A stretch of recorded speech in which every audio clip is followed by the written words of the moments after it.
विजयनगर के राजा कृष्णदेव राय जहां कहीं भी जाते अपने साथ हमेशा तेनालीराम को जरूर ले जाते थे। इस बात से अन्य दरबारियों को बड़ी चिढ़ होती थी। एक दिन 3-4 दरबारियों ने मिलकर एकांत में महाराज से प्रार्थना की, महाराज कभी अपने साथ किसी अन्य व्यक्ति को भी बाहर चलने का अवसर दें। राजा को यह बात उचित लगी। उन्होंने उन दरबारियों को विश्वास दिलाया कि वे भविष्य में अन्य दरबारियों को भी अपने साथ घूमने फिरने का अवसर अवश्य देंगे। एक बार जब राजा कृष्णदेव राय वेश बदलकर कुछ गांवों के भ्रमण को जाने लगे तो अपने साथ उन्होंने इस बार तेनालीराम को नहीं लिया, बल्कि उसकी जगह 2 अन्य दरबारियों को साथ ले लिया। घूमते घूमते वे एक गांव के खेतों में पहुंच गए। खेत से हटकर एक झोपड़ी थी जहां कुछ किसान बैठे गपशप कर रहे थे। राजा और अन्य लोग उन किसानों के पास पहुंचे और उनसे पानी मांग कर पिया। फिर राजा ने किसानों से पूछा, कहो भाई लोगों, तुम्हारे गांव में कोई व्यक्ति कष्ट में तो नहीं है? अपने राजा से कोई असंतुष्ट तो नहीं है? इन प्रश्नों को सुनकर गांव वालों को लगा कि वे लोग अवश्य ही राज्य के कोई अधिकारीगण हैं।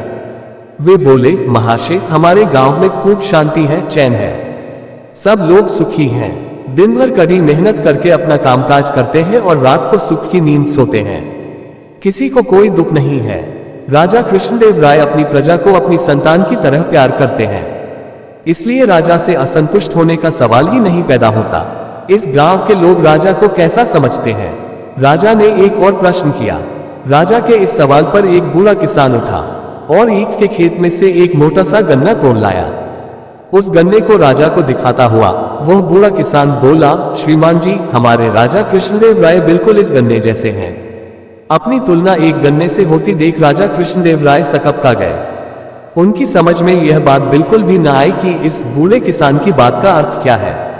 उनकी यह भी समझ में न आया कि इस गांव के रहने वाले अपने राजा के प्रति क्या विचार रखते हैं।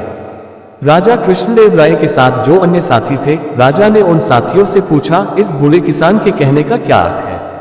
साथी राजा का ये सवाल सुनकर एक दूसरे का मुंह देखने लगे। फिर एक साथी ने हिम्मत की और बोला, महाराज, इस बूढ़े किसान के कहने का साफ मतलब यही है कि हमारे राजा इस मोटे गन्ने की तरह कमजोर हैं। उसे जब भी कोई चाहे एक झटके में उखाड़ सकता है, जैसे कि मैंने ये गन्ना उखाड़ लिया है। राजा ने अपने साथी की इस बात पर विचार किया तो राजा को यह बात सही मालूम हुई। वे गुस्से से भर गए और इस बूढ़े किसान से बोले, तुम शायद मुझे नहीं जानते कि मैं कौन हूं। राजा की क्रोध से भरी वाणी सुनकर वह बूढ़ा किसान डर के मारे थर-थर कांपने लगा। तभी झोपड़ी में से एक अन्य बूढ़ा उठ खड़ा हुआ और बड़े नम्र स्वर में बोला, महाराज, हम आपको अच्छी तरह जान गए हैं, पहचान गए हैं, लेकिन हमें दुख इस बात का है कि आपके साथी ही आपके असली रूप को नहीं जानते। मेरे साथी किसान के कहने का मतलब यह है कि हमारे महाराज अपनी प्रजा के लिए तो गन्ने के समान कोमल और रसीले हैं, किंतु दुष्टों और अपने दुश्मनों के लिए महानतम कठोर भी। उस बूढ़े ने एक कुत्ते पर गन्ने का प्रहार करते हुए अपनी बात पूरी की। इतना कहने के साथ ही उस बूढ़े ने अपना लबादा उतार फेंका और अपनी नकली दाढ़ी मूंछें उतारने लगा। उसे देखते ही राजा चौंक पड़े। तेनालीराम, तुमने यहां भी हमारा पीछा नहीं छोड़ा। तुम लोगों का पीछा कैसे छोड़ता भाई? अगर मैं पीछा न करता तो तुम इन सरल हृदय किसानों को मौत के घाट ही उतरवा देते, महाराज के दिल में क्रोध का ज्वार पैदा करते, सो अलग। तुम ठीक ही कह रहे हो तेनालीराम, मूर्खों का साथ हमेशा दुखदाई होता है। भविष्य में मैं कभी तुम्हारे अलावा किसी और को साथ नहीं रखा करूंगा।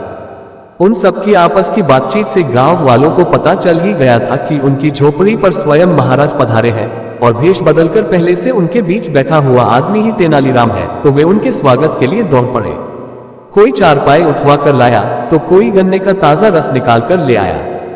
गांव वालों ने बड़े ही मन से अपने मेहमानों का स्वागत किया, उनकी आवभगत की। राजा कृष्णदेव राय उन ग्रामवासियों का प्यार देखकर आत्मविभोर हो गए। तेनालीराम की चोट से आहत हुए दरबारी मुंह लटकाए हुए जमीन को रेतते रहे और तेनालीराम मंद मंद मुस्कुरा रहे थे।